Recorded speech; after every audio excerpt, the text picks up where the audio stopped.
Good morning. I'm Susan Blodgett. I'm the Executive Director of Elder Services, and this is Learnan. She is one of our social workers. And I also have to introduce Lacey in the back. Wave. Lacey's interning with Elder Services this year, and it's been just great to have her. I'm going to need that. I want to talk first about Elder Services. Elder Services has been in Johnson County for 34 years. That's hard for me to believe.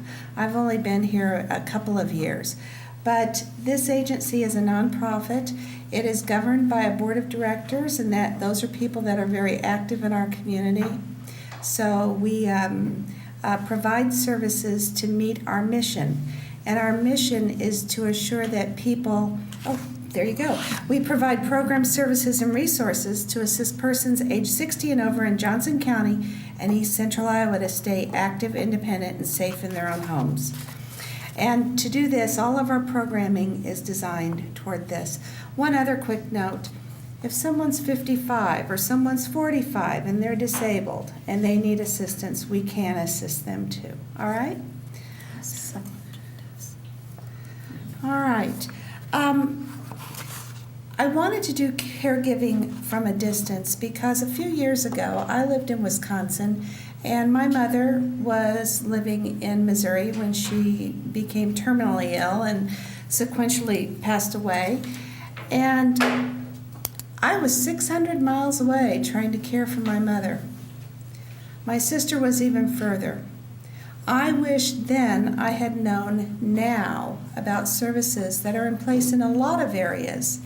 One of the things, if you're caregiving from a distance and it's your brother, your sister, your mother, and they're in California, you still need to give Elder Services a call. We can do the research and find the agencies that can help you caregive from a distance.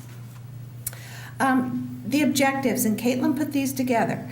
Discuss Elder Services and the services offered by ESI, and that's what I'm going to do. Discuss our goals to help support clients and caregivers in the home while keeping clients as safe and independent as possible. And then Caitlin's going to discuss 2 real-life situations to present how Elder Services can help the client and their caregiver.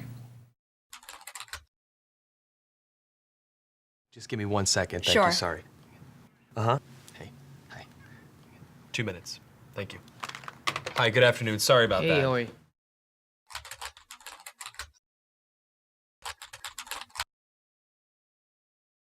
Hi, nice Hi. to meet you. Nice to meet you as well. Have you ever done one of these interviews over the camera before? No. Well, let me tell you a little bit about the job to get started with. It's not just a job, it's sort of probably the most important job. The title that we have going right now is Director of Operations, but it's really kind of so much more than that. Responsibilities and requirements are really quite extensive. First category for the requirements would be mobility. This job requires that you must be able to work standing up most or really all of the time, constantly on your feet, constantly bending over, constantly exerting yourself, a high level of stamina. Okay. That's a lot. For how many hours? 135 hours to unlimited hours a week. It's basically 24 hours a day, 7 days a week. I'm sure you'll have a chance from time to time to maybe just sit down here and there, yeah? You mean like a break? Yeah. No, there are no breaks available. Is that even legal? Oh, yeah, of course, yeah. Okay. Yeah. So like no lunch. You can have or- lunch, but only when the associate is done eating their lunch. I think that's a little intense. No.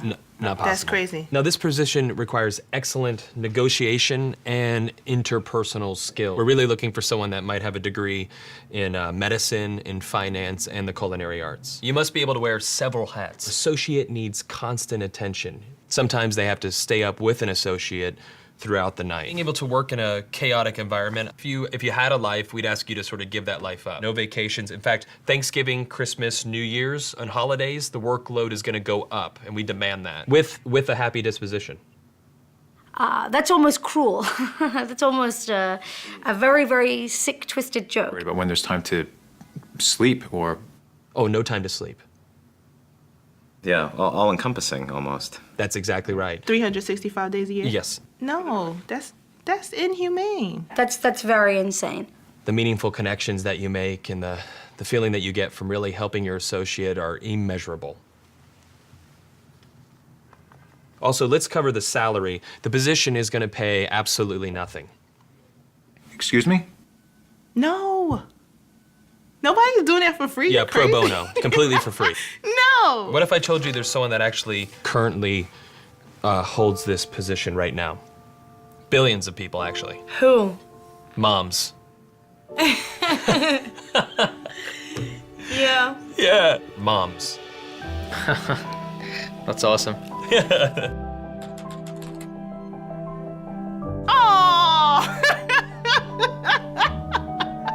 And they meet every requirement, don't wow. Oh my God. Moms are the best. Yeah, there's no pay. They're 24 hours. They're always there. Now I'm thinking about my mom. they? Yeah, and what are you thinking about her? I'm thinking about all those nights and everything. Thank you so much for everything you do. I know it doesn't seem like I appreciate all of it, but I definitely do. So, Mom, I want to say thank you for everything that you've done. I love you very much. You've been there through thick and thin. My mom is just awesome. She's awesome.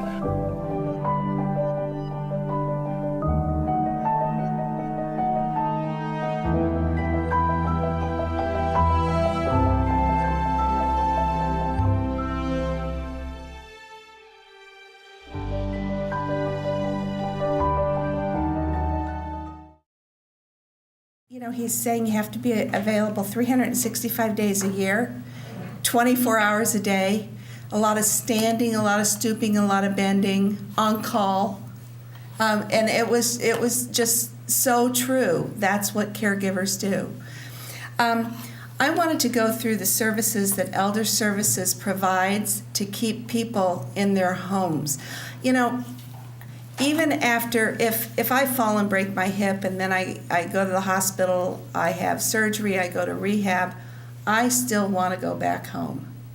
And I think that's pretty true for everyone in here that's caregiving for someone or someone who may need a caregiver. You just want to be at home. You want to be in a familiar surrounding. So one of the major programs that we have is our nutrition program. You may know us as Meals on Wheels. We provide meals to people in Johnson County, also to extremely rural folks in Iowa, Cedar, Washington County. We oversee some meal sites in Washington County, Iowa County, Johnson County, and northern Linn County. But we provide, this year we anticipate providing around 168,000 meals to seniors, people age 60 and over.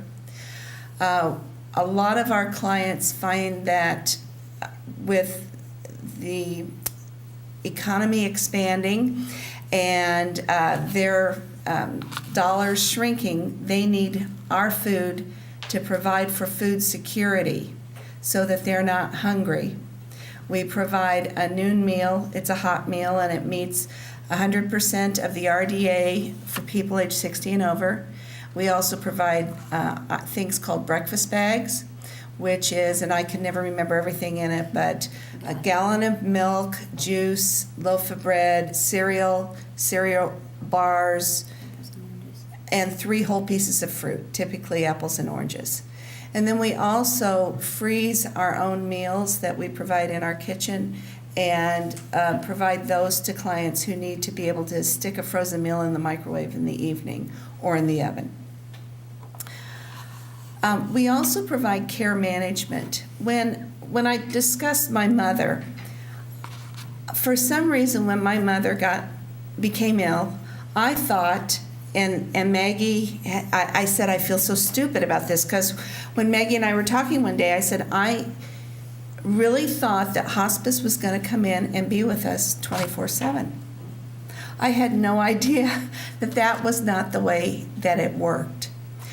I needed someone to navigate me through all the systems available. There wasn't anyone. Our care management staff, Caitlin is one of them, navigates people through all of the services that you or your loved one may need or that's available that you might not even think that you need. Yes, so the question was, would we provide a referral to a place that could offer these services if you're not close to the loved one. Yes, we can research that for you and find. We recently had a client whose mother lived in Overland Park, Kansas. And so, we did some research and referred her to an agency that when she called us back to thank us said it had been very helpful. So, but every agency that serves the elderly, everybody does things a little differently. Everybody does different services. So I want you to be aware of what's in Johnson County available to you today, but I also want you to know we can help you find other services or try to tailor-make services to meet your needs. Elderly waiver case management.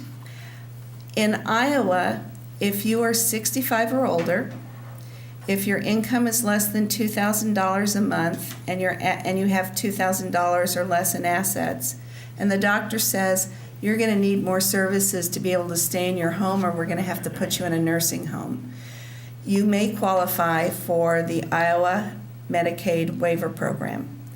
And what that does is it provides funds, about $1,300 a month? It's $1,339 a month. $1,339 a month to purchase services to help you stay in your own home. So I don't know if a lot of people are aware of that program, but that is great. You're assigned a care manager. The care manager comes in and does an assessment, says, here's what I think you need to be able to stay in your own home, arranges all of the programs for the client. So that is a program we also have. And in terms of assets, that doesn't include the house that the person's currently living in or a car that they own. So just a side note. So the question was, what can the money be used for? There's, I believe, 7 different services. There's CDAC services, which does like the housekeeping, transportation to the grocery store, any essential needs that need to be met through CDAC can be met using an agency. And tell them what CDAC stands for. CDAC is Consumer Directed Attendant Care. There's also meals, so it can pay for the home delivered meals, up to 62 meals a month. And then there is homemaker service. It's the same thing as the Consumer Directed Attendant Care, except it does not include the transportation piece of it. So it does the housekeeping.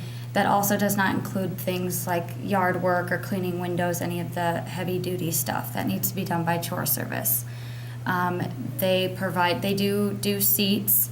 They do non-emergency medical transportation, so that can be Johnson County seats, or it can be Southeast Iowa ambulance to get them to and from doctor's appointments. So it also includes nursing services, bathing, things like that. So. Okay. When you approach 65, no matter where you live in the United States, you get a plethora of things through the mail telling you you're eligible for Medicare, and these are the different supplemental or additional programs you can purchase. We have a state-trained advocate that will walk with you through this plethora of information.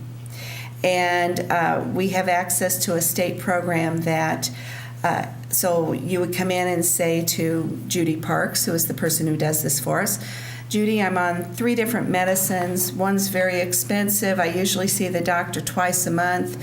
She takes all your information, plunks it into a program, and outspits the best program for you, best health insurance program for you, the cost, and then you can go down, 1, 2, 3, and talk with her about which one you want to enroll in. Open enrollment's always in the fall, and we're very busy. If this is something you'd like to do, please call us, set up an appointment, and these appointments are free. So if any of you would call our office and say, I'm not quite sure what I need, Mom fell last night, I don't know what to do, we would divert you to Caitlin, who oversees what we call Elder Answers. It's just, she has all the resources in the community at hand. She can go out to the home, talk with you or your relative or friend, and try to put together an initial assessment of what the needs are. We also provide a representative payee and money management program. So we are a recognized agency by the Social Security Administration to provide representative payee. If I have Social Security and my daughter comes and picks me up one day to take me to the doctor and my lights are out again, and she says, Mom, didn't you see this delinquent bill? And I, no. And she comes back another time, and this time my lights are out again. So she may say to my doctor, Mom's not able to manage her money and I'm getting worried about it. At that point, the doctor may contact Social Security and they will go through a list of people. We're the last group that gets the call. So they'll check with friends and family, church members, neighbors first to see if anyone is willing to step up and pay the bills for this client as a representative payee. There's a lot of paperwork involved, a lot of record keeping. Our agency, we have insurance up the hilt, so, and our board had to approve this program, and, so we've looked at all the risk for us. Social Security is in twice a year looking through our books, so, but yes, for some people that may give them pause. We care for a lot of rep payee clients that do have family members, but they've decided money's not a good thing to get into with their relative. So we pay their bills, and the first bills that Social Security says is, shelter, food, clothing. So we make sure that people are able to survive, and then we prepare a budget with the client so that they have spending money, so that they can go shopping when they need to.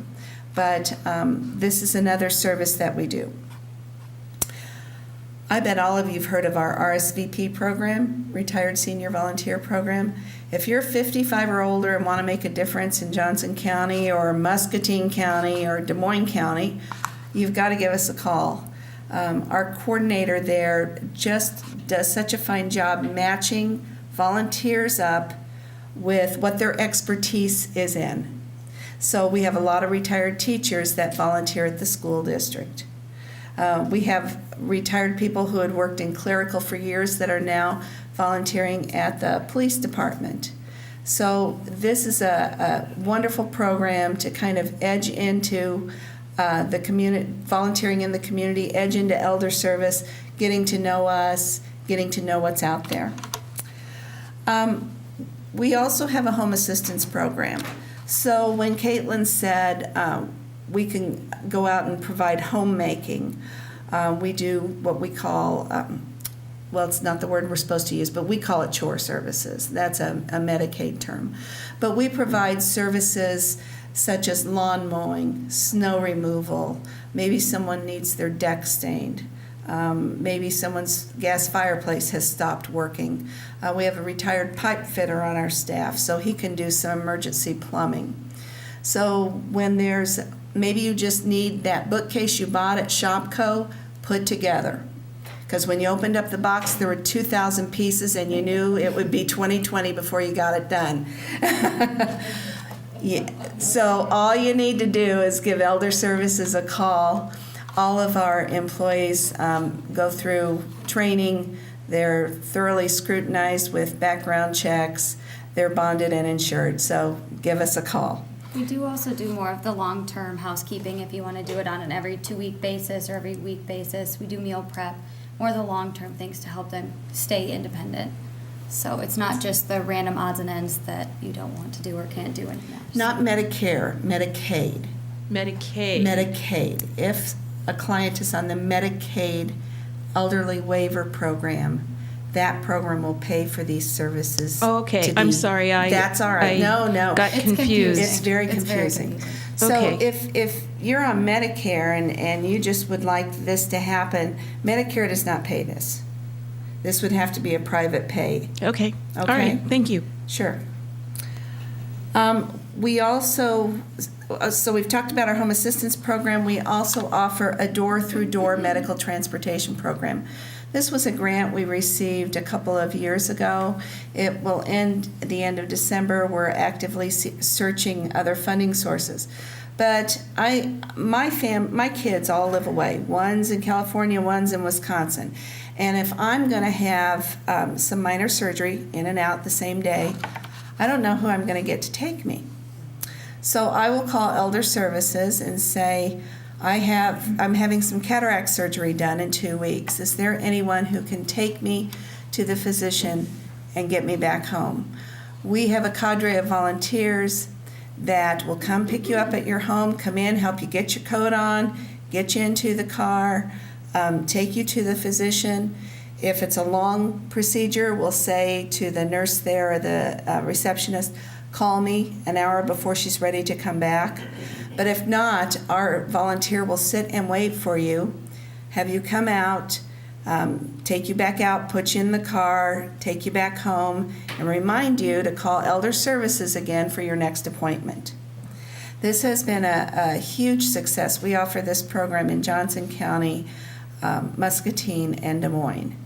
And, most of our clients in Johnson County are just going to physicians. Most of our clients from the outlying counties are going to the university or to the VA. Susan? Yes. Is there any cost to that program? Right now, there is no cost. We ask for a $5 donation for a ride. Some people are able to do that. Some people are not. Some people are able to give us more. It all goes toward, continuing the program. We may need, with this grant ending, we may need to look, do we need to implement a fee? So that's something we'll have to decide 6 months from now. And then we have a program that's called Elder Abuse Intervention. And elder abuse, and you correct me, Caitlin is our Elder Abuse Intervention Specialist. Elder Rights Specialist. Elder abuse can look like several different things. It can look like I've self-neglected myself. Maybe the volunteer for Meals on Wheels comes in and says, oh my gosh, you can't be living in this environment. And so they contact Elder Services. Caitlin will go out, do an assessment, offer services to help bring them up to a point where we're comfortable with them living on their own.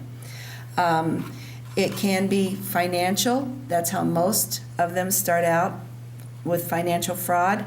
You mentioned earlier about the family member paying someone's bills. Yes, that does happen. Family members will pay bills and just forget to pay mom's 3 months at the nursing home, and they get the eviction notice, and then it's discovered that the family member's been pilfering the funds. So Caitlin gets to investigate that also. It can be physical, it can be emotional, it can be sexual abuse, but what we see primarily is self-neglect. People are no longer able to care for themselves, and the financial fraud. And we do also see caregiver stress. As you guys know, it's a difficult job caring for a loved one, so at some point, caregivers get so frustrated and overwhelmed that it turns into an abuse situation, whether they want it to or not. And that's where I come in to help them provide those services and decrease the feeling of being overwhelmed. Because I want you to, question. oh, sure. What if you have relatives who are being defrauded from the outside? My parents are involved with scammers, and they are sending money. They've sent $3,000 in the last week. Right. We can To definitely get- go out to on get new those cars. calls.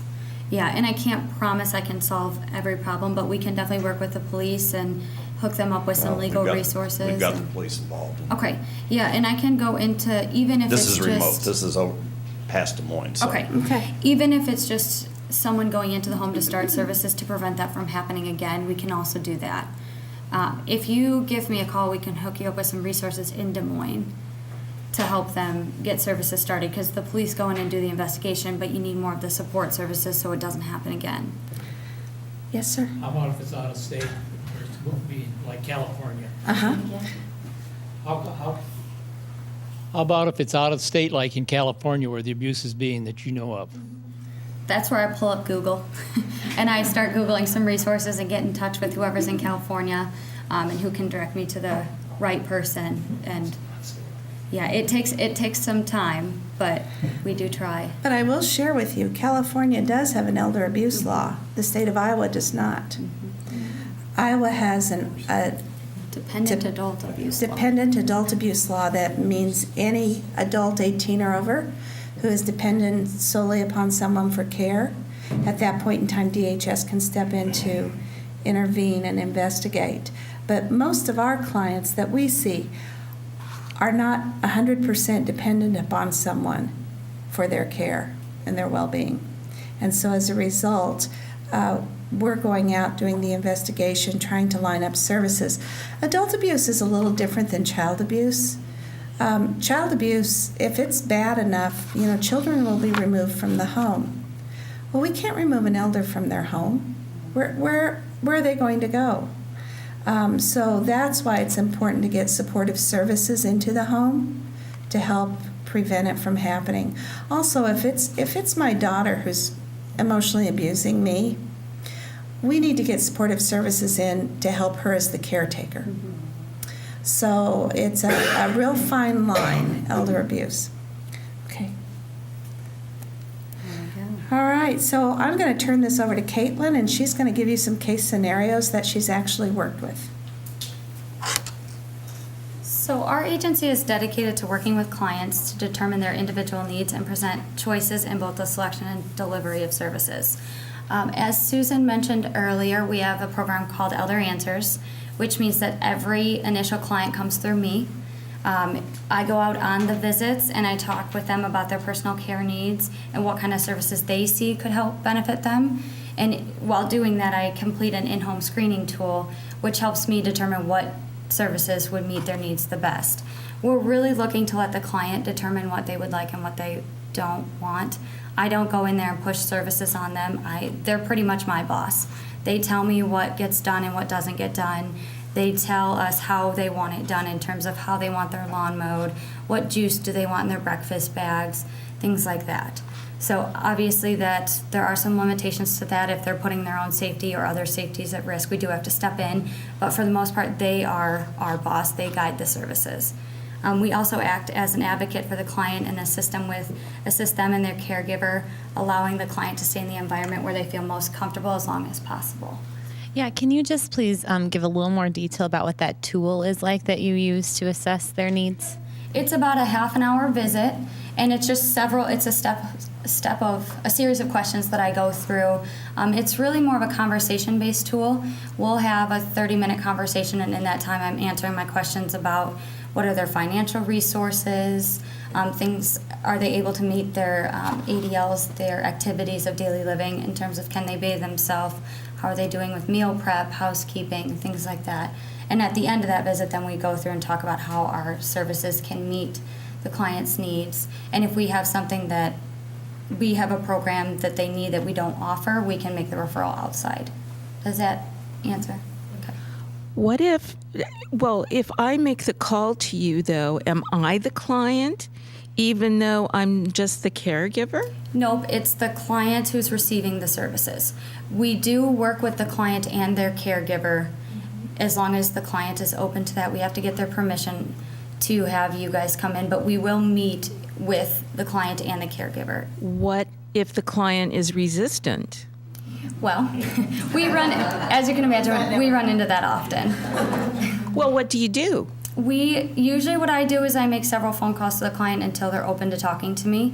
Then I try and get myself at least into the home. And we've found that it's easiest to start with meals, to have a meal delivered to your home, because nobody's actually coming into your home and providing any type of services. They're just delivering a meal.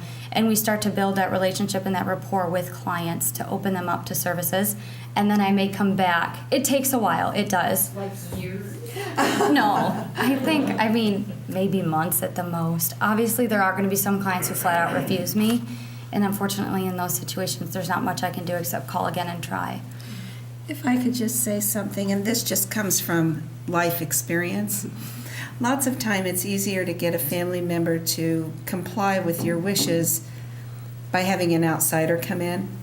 There's too many emotional buttons connected with the family member. So that's why I think Caitlin is successful. Yeah, and I have had several people who call me and say, when you come in, my dad's going to be very frustrated when you're there and yell at you. And I can count probably on one hand how many times that actually happened. So. So. I could introduce you to some people. I haven't met them all yet, so we'll see. Okay. You know what an Irish city is like. Yeah. Yes. Right. Okay, so as Susan said, I'm going to walk through some real-life case examples. I have changed the name of all the clients and their caregivers so we don't release any of their information and protect their confidentiality. Again, please feel free to stop me with any questions. So Ruth, a 72-year-old woman, lives alone in Iowa City area. Recently, Ruth has had more difficulty preparing meals and completing her weekly housekeeping. Ruth's daughter, Amy, visits regularly but works full-time. Therefore, she cannot help her mother as much as she would like. How can Elder Services, Inc. Help Ruth remain independent and ensure Amy that her mother has the assistance she needs? So this is this is a flow chart of how our services work.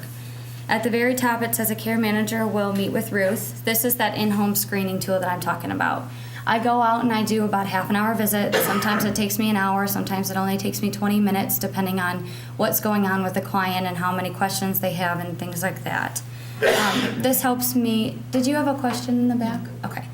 This helps me understand what would benefit the client the most and gives them an opportunity to be introduced to our agency and learn about our services and start that rapport building. From there, it goes in two different directions. Based on the in-home screening tool, Ruth decided that she wanted to start home-delivered meals 5 days a week. The benefit of the home-delivered meals is not only does it provide 1/3 of the recommended nutrients for older adults, but it also ensures that Ruth is safe. It gives the volunteer a time to stop by and check in and make sure that Ruth hasn't fallen. There's several different types of things, just to make sure everything's working well, the stove is turned off, things like that. And it also gives Amy peace of mind because she knows that her mom's being checked in on. We do have a process. If the volunteer goes in and sees something wrong with the client, we immediately contact their emergency contact and call 911 if they find that that's appropriate.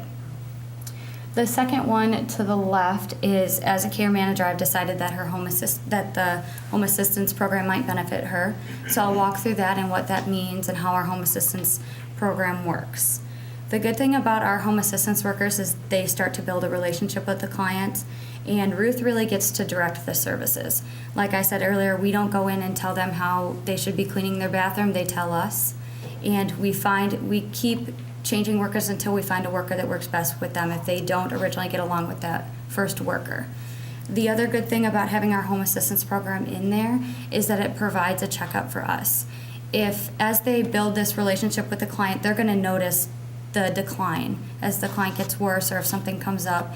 As you know, with something like a UTI, a urinary tract infection, you'll see different side effects. Maybe there's a lot of confusion, they're falling. That's when the home assistance worker will come back to me as the care manager, and I'll go back out and do another screening tool to see, hey, what's really going on? Can we add any other services to bring them back up to where they were originally to help them stay independent?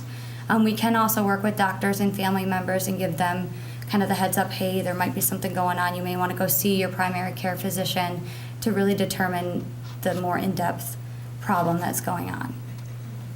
Does anybody have any questions on how that situation would work? I'm sorry to monopolize this, but I'm confused because in my dad's case, we have to pay someone to do this, a home health care that provides, can provide all of these things, but for a fee. Does every community have someone like you? Well, no, because we're a nonprofit agency. We were formed back in 1980. We do have fees, and we have a sliding fee scale. So based on the client's income, let's say your mother lives in very rural Iowa. She is getting $700 a month Social Security, and she needs someone to come in and just, help her once a week, change the bedding, vacuum, dust. What we can do is we have a sliding fee scale based on the client's income. We receive funds from Johnson County and the City of Iowa City to help subsidize these clients. So it's going to depend on the agency. And a lot of the in-home health agencies are governed by Medicare, Medicaid. Currently, we're not Medicare certified, so we don't have to follow the same regulations that other agencies do. With a Medicare certified agency, they have a social worker there, a medical social worker, who can go in if the problem starts to get really bad, but they have a certain set of guidelines that they have to follow before their social worker can go in. So, and if it's more, I'm there to do the intermittent services. If it's more long-term care, case management, care management that they need, there is more of a fee associated with that, but I'm there kind of more for the emergency situations and things like that. Does that answer your question? Enough for now. More or less. Okay. If anything comes up, feel free. Yeah. Feel free to come up and talk to us. So, okay, I'm going to go on to the next case. This is Tom. He's an 81-year-old male who recently returned home from a skilled nursing facility after a fall that resulted in a broken hip. Although he talks to his 4 children regularly, their visits are rare and because they all live several hours away. How can ESI help this client and ensure that he returns home safely and ensure that the children know that services are being provided and how they benefit Tom? So this situation's a little different. I would still go out and do the 30-minute assessment, the in-home screening tool.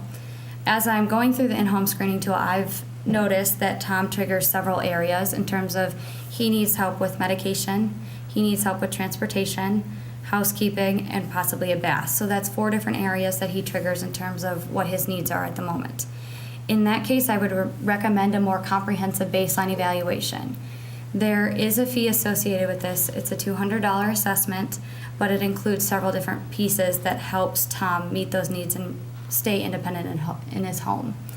So with this $200 assessment, I go back out, or Judy Parks, who is a registered nurse, can also go out. And it's a 2-hour long assessment. Sometimes it can take a little bit longer, sometimes shorter. And it's a more comprehensive full assessment that looks at how is he setting up his medications, who's driving him to the doctor, who's doing his housekeeping, and what services can we get in place to bring him back up to a level where he is independent in his home. Cognitive and depression. Yep, and we do a cognitive and depression screening if it's triggered in the assessment. We also can walk through the home and do a safety tool. We use a safety tool to determine maybe the throw rugs are in the way and that's a tripping hazard. Maybe he would benefit from grab bars in the shower, things like that. Along with this $200 assessment, there is a comprehensive care plan that is created by the care manager who went out to see the client. The care plan addresses all of the areas in terms of their medical needs, their home and environmental needs, transportation needs, nutritional needs, and their social support services. So we look at how is the family currently involved with the client. What are they doing? Does the son drive in when there's a huge doctor's appointment that needs to be attended by somebody else because there's cognitive issues, things like that.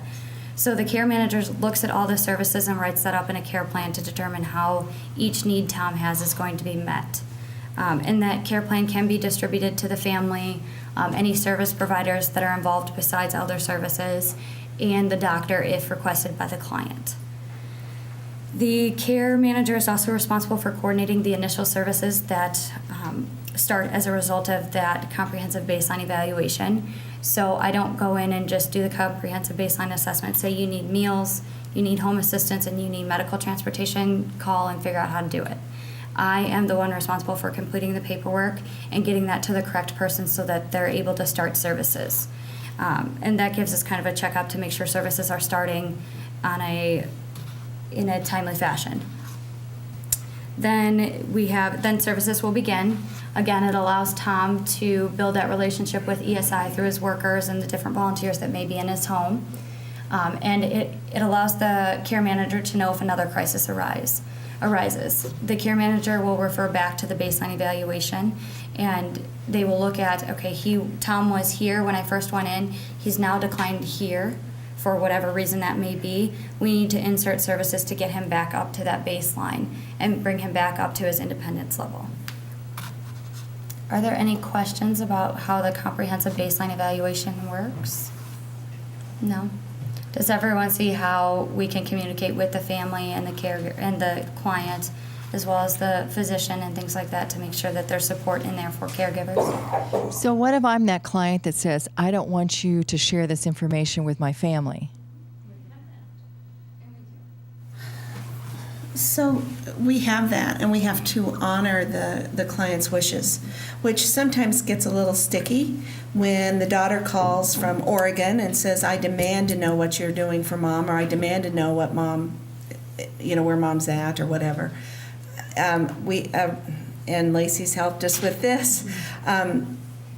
If you're the client, Maggie, and each person that we are going to share your information with, you have to sign an individual release. So there's never any question. So we're hoping that you would sign it so we could share with your physician. But some clients say no to that also. Maggie would sign it once, or each time there was additional information? Maggie would sign it once. She can always rescind it when she wants, but she would sign it, a release of information for each person she wanted the information released to. So say she wanted her physician to have it and her daughter in Wisconsin, but not that son in California. So she would sign 2 releases, and we would release that information to those 2 that she's indicated we can share with. From thenceforward? Until she rescinds it. And they are updated every year. So they're updated every year in case they change. We also have to get creative. If they don't want us to talk to a daughter for whatever reason, I may call, what about your pastor? What about your friend at church? What about the person you go shopping with? We get creative to see who we can get involved. So. And listen, there are some creative people out there too, because we'll have a call that says, I demand to know about Ethel, and do we have a release, signed release form? Well, I'm Ethel's power of attorney. Well, do we have a copy of it in our office? That's when Susan comes running into my office to find out whether I have the paperwork. So, confidentiality is a big issue.